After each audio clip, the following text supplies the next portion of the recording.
six marriages. Six marriages either ended or started falling apart because of one conversation at a wedding reception. One honest answer to a question that never should have needed asking in the first place. And the wildest part, the entire family is blaming the one person who was the victim. Not the people who lied, not the person who actually did it, the woman who finally told the truth. So, let me walk you through how one sister in law's question at a wedding reception pulled the pin on a grenade that had been sitting in this family for over 15 years. Okay, so here's the setup. Mara is 30 years old. She grew up in a massive family, so 12 kids, and she's the only girl. 12 kids, one girl already, right? You can imagine the dynamic. Her mom remarried when Mara was young, and this stepfather, I'm not going to go into graphic detail, but he made her life a living hell. We're talking her entire middle school experience, years of abuse. And the worst part? Nobody in that family protected her. Not her mom. Not a single one of her 11 brothers. Nobody. She was completely alone in that house. It wasn't until she met her husband Marcus that things started to change. Marcus and his family, they were the ones who actually showed her what a real family looks like. They're the ones who said, hey, you don't have to live like this. You don't have to accept this. The moment Mara graduated high school, she was gone, packed up and never looked back. Cut off her mother completely, cut off the stepfather, went no contact. And honestly, good for her. But she did keep a relationship with about half of her brothers, the ones who she felt she could still talk to. So fast forward to several months ago. Mara gets a wedding invitation in the mail. Her older brother Adam, he's 33, is getting married. And the invite lists Mara, her husband, and their kids. All of them. So she calls Adam right away and asks the only question that matters. Is mom's husband going to be there? And Adam says, yeah, of course he is. And Mara doesn't even hesitate. She says, look, I will come. For you, I love you and I want to celebrate your day. But my children will never be in the same room as that man. My husband won't be there either.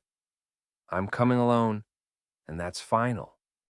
Now, Adam tells her that his fiancée Abby is going to be really disappointed.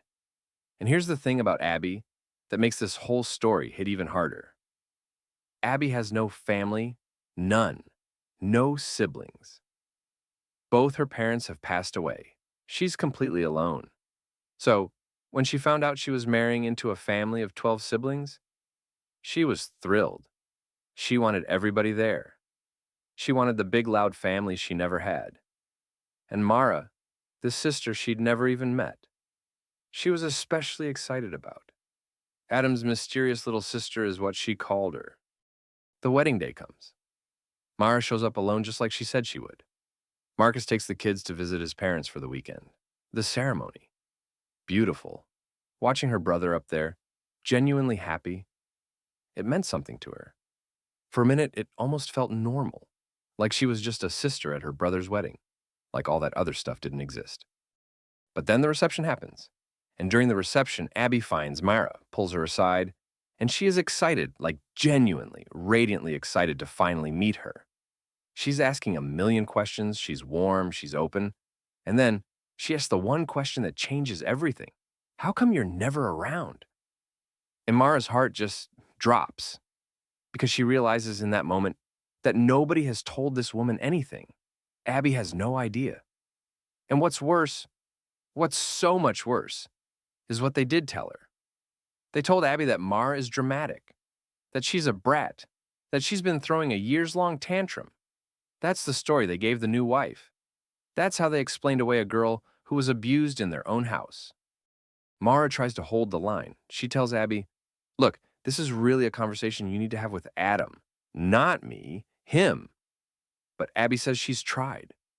She's asked Adam, she's asked the other brothers, and every single time they shut her down or repeat the same story. Mara's just dramatic. Mara's just difficult. And then Abby says something that absolutely guts her. She says, I'm 10 weeks pregnant. She says 10 weeks. And she says she wants her baby to know their whole family.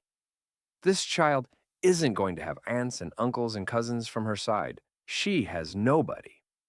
So she needs this family to be whole. She needs whatever this rift is to be fixed. And she thought maybe if she just understood what happened, she could help. And that's when Mara breaks. She takes a deep breath and she tells her. She doesn't go into every detail. She doesn't have to. She says, the man my mother is married to hurt me. He made my entire middle school experience a nightmare. And nobody in this family protected me until I met my husband. His family showed me I didn't have to live like that. So, the day I graduated, I left. And I never looked back. That's it. That's all she said.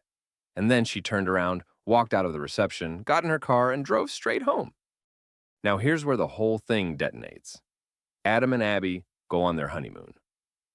And while they're there, Abby starts digging. She looks up the stepfather's name, and she finds it. Arrest record, criminal charges. And the big one? He's still on the registry. Right there. Public record. This man is on the registry, and every single one of those brothers knew. They all knew. They grew up in that house. And not only did they do nothing about it then, they brought their wives and girlfriends around this man without ever saying a word. So Abby does what any reasonable person would do. She starts messaging. She reaches out to the other wives, the other girlfriends, the women who are with Mara's other brothers, and she asks them point blank, did you know about this? Did your partner ever tell you? Not a single one of them knew. None of them. These women had been going to family dinners, holiday gatherings, bringing their children around this man. And their partners never thought to mention, hey, by the way, my mother's husband is a convicted predator on a public registry. Not one of those men said a word. Let that sink in for a second. Every single one of them made the decision, actively, deliberately, to keep that information from the women they were supposed to love and protect. And just like that, the dominoes start falling. 4 of Mara's brothers, including Adam, are now looking at divorce. 4. Their wives found out the truth and said absolutely not. I'm not staying with someone who would hide something like that from me. Who would put me and my children in danger and not even have the decency to warn me? And 2 more brothers already dumped. Their girlfriends didn't even wait around to discuss it. They just left. 6 relationships. Gone. Because these men chose to protect a predator's secret over their own partner's safety. Now here comes the part that makes my blood boil. After all of this, after everything, guess who gets blamed? Mara. Her phone is blowing up, nonstop. Her brothers are furious. The family is calling her the villain. They're saying this is all her fault, that it wasn't her place to tell, that she should have kept her mouth shut. Think about that. This woman was abused as a child. Her family covered it up. They gaslit her for years, told everyone she was just being dramatic. They hid a predator's identity from their own wives. And when the truth finally comes out, not even because Mara went on some campaign, she literally just answered a direct question. They have the audacity to say she's the problem. And I just want to be really clear about something here. Mara didn't seek this out. She didn't go to that wedding with a plan to blow up anyone's life.